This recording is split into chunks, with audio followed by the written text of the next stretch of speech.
Mr. Schlesinger, if I could start by reading you a paragraph from the October 28th edition of a newspaper called the New York Post, which is rather a different newspaper from the New York Post of today, of course. October 28, 1963. And it said this: long after President Kennedy's speeches on Berlin, taxes, Laos, and the like have been forgotten, his address at Amherst College honoring Robert Frost, and through him all poets and artists, will be read, studied, and admired. The editorial goes on to describe the speech as a unique presidential document.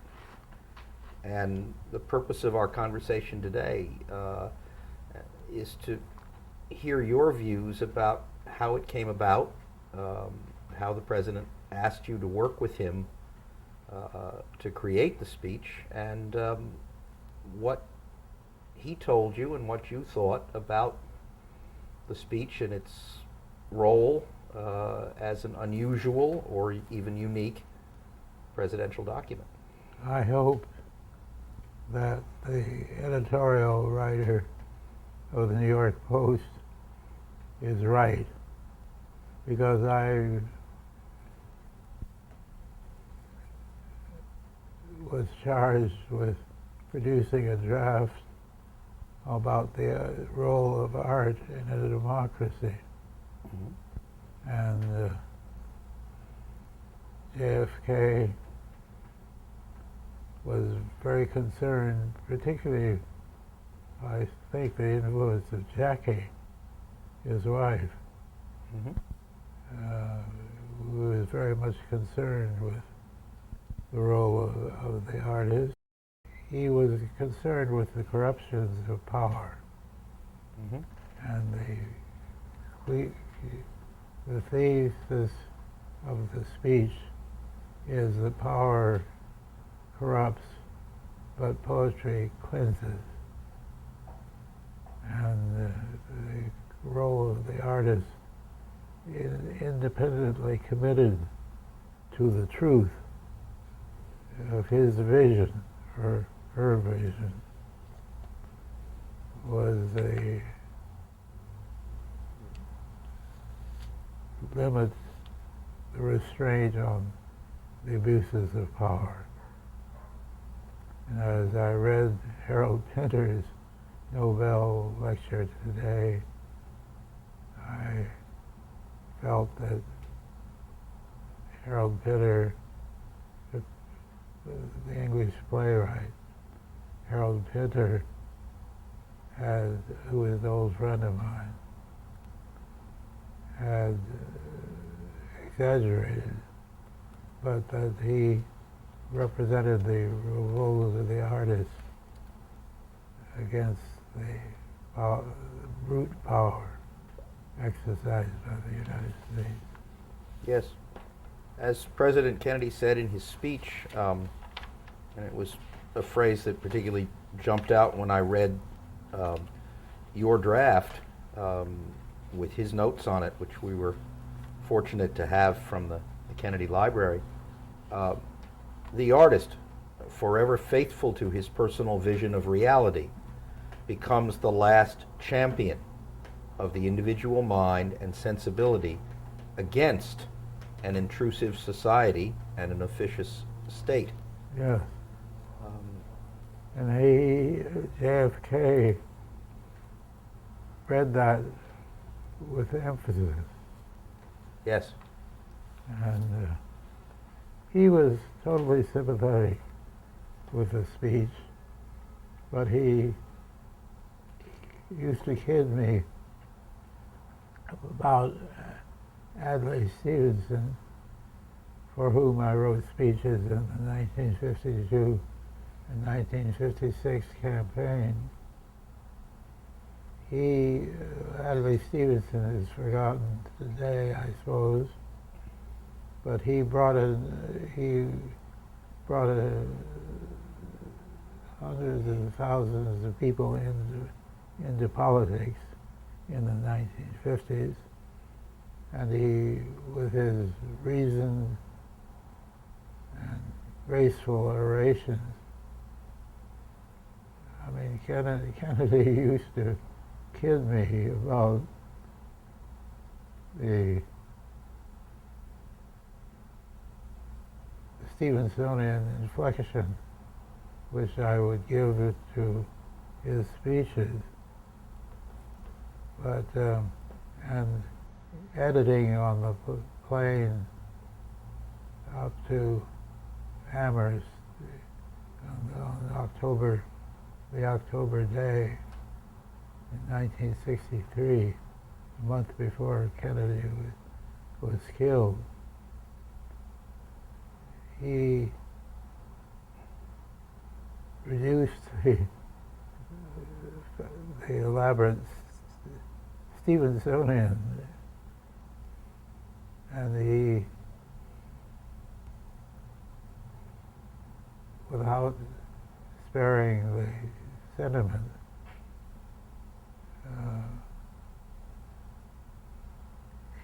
killed a lot of elaborate adjectives. But he was an editor. He was a very good editor, and I remember Kennedy on the plane said, when I put in Robert Frost was acquainted with the night, he said, I forget whether that survived the speech, but he said, Kennedy said, Robert Frost, oh, what a wonderful line, acquainted with the night. If I could ask you a little bit of background about how, do you remember how Kennedy came to first know Robert Frost? Was it at the time of his inauguration when Frost very famously was invited to read a poem? Did he know Frost before that? I think so, but I think the Stuart Udall, the Secretary of the Interior, was an old friend of Robert Frost, and he proposed, Stuart Udall proposed that Robert Frost, I think my memory is, and Stuart Udall proposed that Robert Frost be invited to the nomination, to the inauguration. To the inauguration, yes. And had they met before that, do you know? Had the president met Frost before that? Probably, because they were all New England types together. Yes. And Frost was a great icon. He was a bit reclusive, though, I think. Well, he was a vain man. Yeah. And he, an extremely intelligent and destructive man. But he was acquainted with the night. Yes. And he was a marvelous poet. Archie McLeish, who was present at the Kennedy speech at Amherst, was a target of Robert Frost. That's very ironic, because he, of course, praised Frost a great deal and admired Frost, indicated he admired Frost. Yes, well, Frost, Archie McLeish was a pretty good poet, but Frost was a great poet. Yes.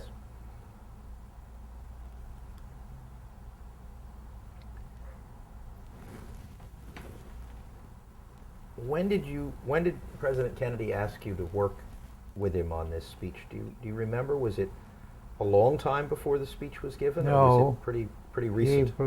He was given a speech by another White House aide, and he felt that that draft was thin and stale, Mm-hmm. and he asked me to turn out a speech, and How much time did he give you? a couple of days, Mm-hmm. and he read the speech on the plane.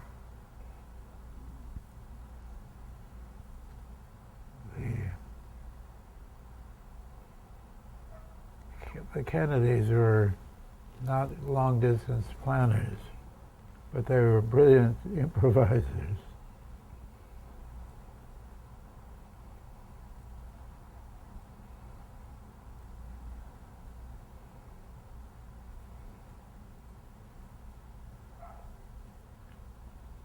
And he also invited you to go along on the trip. Yes, Did he do that at the last minute as well? Was that an Yeah. improvisation? yes. He called me up the night before the Amherst speech, as I recall, Uh-huh. and asked me to come along. And it was a great day. I can imagine. The autumn in New England is wonderful. And the sunny, crisp, leaves had turned, and it was a gorgeous day. Yes. I was there. I was 14. And I didn't fly from Washington. I was in Amherst and with my parents, and my father was an Amherst graduate and had been invited to attend the speech. And he took me because he said, this is one of these events that you'll remember all your life. And of course, he was certainly right about it. What do you remember about it?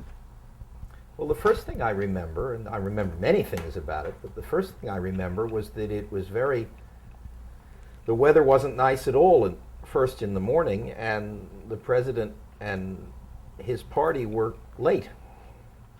And thousands of people sat in the hall for about an hour and a half and waited Oh, really? for the weather to clear so that his plane could land at wherever it landed, I think Westover Air Force Base, and Yeah. then the helicopter had to fly to Amherst, and all of this took a good bit of extra time, unplanned time. So we all just sat there and talked and kind of wondered what would happen and when he would arrive. Mm-hmm. And then it was very, very exciting. I remember there was an academic procession, and I don't remember the music, but it was, I've had a look at the program, it was Meyerbeer. Oh, really? And then the coronation march from the opera La Prophète. And everybody walked in, but no president. And then there was a pause, and the music changed to Hail to the Chief, and President Kennedy and President Plimpton of Amherst walked in together with, I don't know, 3 or 4 other people, probably Mr. McLeish and Mr. McCloy. And I remember wondering the reasons for that, and kind of turning to my father sitting in the audience and saying, now why did they do that? And my father said, probably security. Maybe also the choice of music was more appropriate to the president's office than Meyerbeer. But then I remember the ceremony, you know, kind of a long but still pretty fascinating even for a 14-year-old. And I remember the line about power corrupting and poetry cleansing and a few other things from the speech. I must say, when I read it more recently and listened to it, as you and I have before we talked tonight, it means a great deal more to me than it meant when I was 14. But still, emotionally, it was an extraordinary experience. Yeah. You were just about the president's age. Um, and He was 6 months older than I. I see. Uh-huh. He was born in 1917 in May, and I was born in October. Uh-huh. And his older brother was my classmate, Joe Jr. He died in the war, Yes. class of 1938 At Harvard? at Harvard. Uh-huh. And I was aware of JFK, who had been held back by sickness. Mhm. So he was 2 years after me, class of 1940. But I didn't meet him until after the war.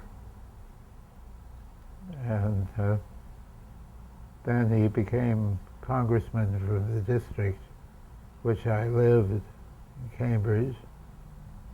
Yes. And I first met him, JFK, at the home of Joe Alsop, who was a newspaper columnist.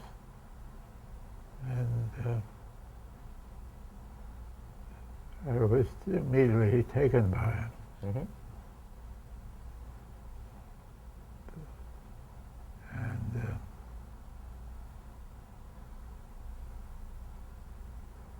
we became friends in the 1950s. I tried to get Stevenson to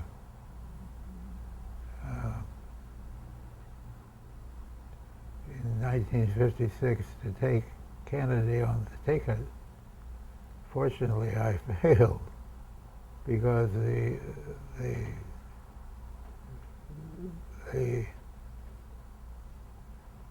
blame would be attached to Kennedy for the loss because of a Catholic on the ticket. And Interesting thought. improbable. I mean, we're now pending if Ito, the Catholics would have a majority on the Supreme Court. But in 1960, the fundamentalists Yes. felt that the Roman Catholic president would corrupt the American democracy. A lot's changed. Yes.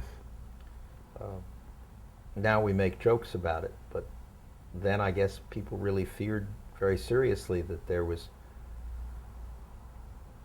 it would have an important impact on the government. Fundamentalists were despised and derided minority in the 1920s Yes. because of their anti-Catholic thing and their anti-Semitic thing. Mm-hmm. But they led the fight against L. Smith, the Democratic candidate, in 1928. Yes. And they led the fight against JFK in 1960. But then they got smart and forged an alliance with the right-wing Catholics over abortion, and they forged an alliance with the right-wing Jews over the Holy Land. And they dropped the anti-Catholicism, anti-Semitism, and they they gained a measure of respectability. And therefore, 35, 25, 30 or 35% of the electorate are under fundamentalist control. Mm-hmm. You commented that it was against your inclination to work as a speechwriter for President Kennedy, because you had kind of moved on to other areas of issues analysis and advice and so forth, and yet he wanted you to write, in spite of kidding you about sounding like Stevenson, he still wanted you to write speeches for him. Yeah. Well, Ted Sorensen was the main speechwriter, and but Ted, speech writing wasn't our main job. Right. And the policy people, Ted Sorensen, Mike Feldman, Dick Goodwin, Arthur Schlesinger, and we were all substantive. The notion of the speechwriter as exclusively writing speeches was a latter-day notion. Yes. And I think it's, I mean, Sam Rosenman, Bob Sherwood, FDR. Joe Proskauer. Yes. They had substantive jobs. And they gave advice and worked on the legislation and so on. Whereas speechwriters today are huddled in caves. And I think, well, George Bush has a good speechwriter. Mm-hmm. But I think the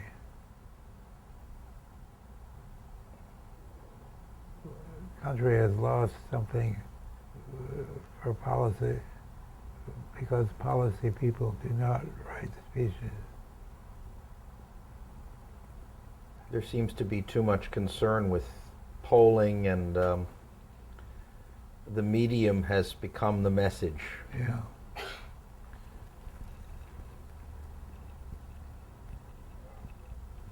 How would you describe the process of writing a speech for President Kennedy? You've mentioned in some of our earlier conversation that he was a good editor, that he of course chose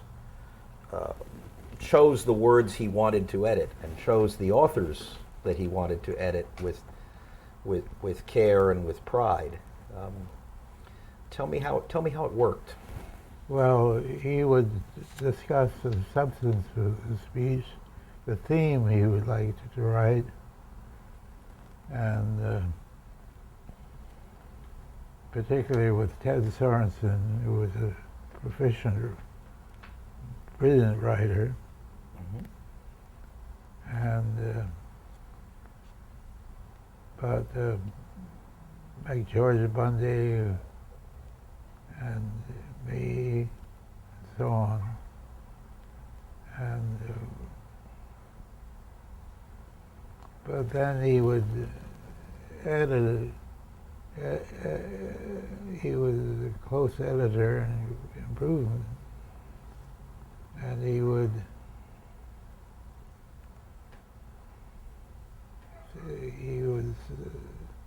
senators can't be trusted.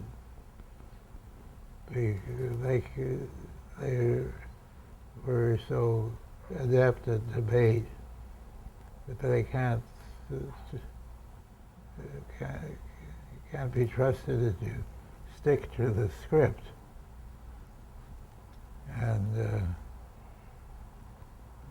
JFK was confident in his qualities of improvisation and extemporaneous speaking. And particularly during campaigns, he would abandon the script, much to the dismay of the speechwriter. It doesn't seem that many of his successors do that very often. Yeah. I was amazed watching Kennedy's speech at Amherst that he, almost the first half of the speech, appeared to be something he may have done from notes. He may have done some of it ad lib, but it wasn't part of the plan, as it were. It was a kind of a separate theme about education and power and privilege. And then he started to talk about art and its relationship to power and government and the things that you and he had worked on together. I don't know where he got the first half of the speech. I've forgotten. It was, after all, 40 years ago. Did you ever see a manuscript of the first part? Yeah, well, I must have. But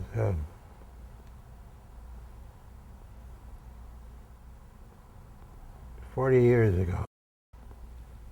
At the library groundbreaking, the president said some things which, again, if you listen to a tape, they sound more off the cuff or ad lib, and I wonder if you know where some of those things came from. He said Frost told him not to let the Harvard in him get the better of him, and things like that. He kind of told some jokes. He said, "I'm now here as Archibald MacLeish's classmate," and so forth. He liked to rib himself and to rib the situation he was in circumstances like that. I forget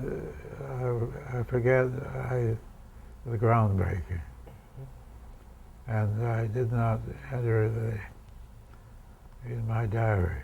Okay. But he was confident in his mastery of press conferences and ad lib speeches, ad lib talk, and he was brilliant and charming.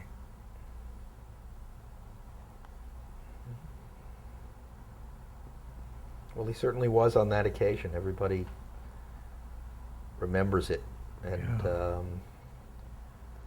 from everybody of every age. I've spoken to other people who were there. I think I'm probably one of the younger people who I've talked to that was present.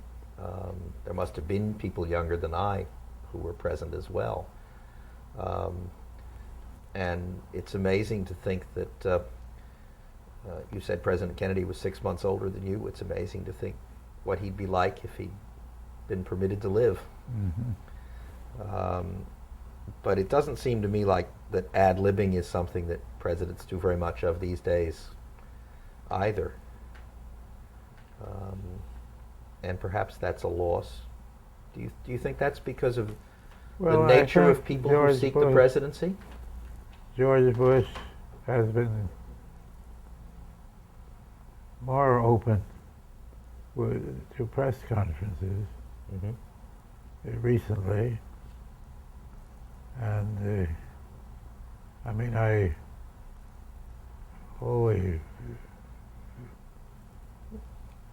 Iraq War seems to me a great, fatal mistake. But he's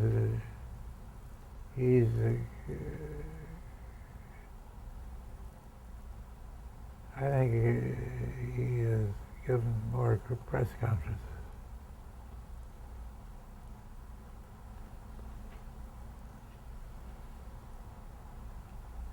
I'm running down. Okay. This was great. Thank you.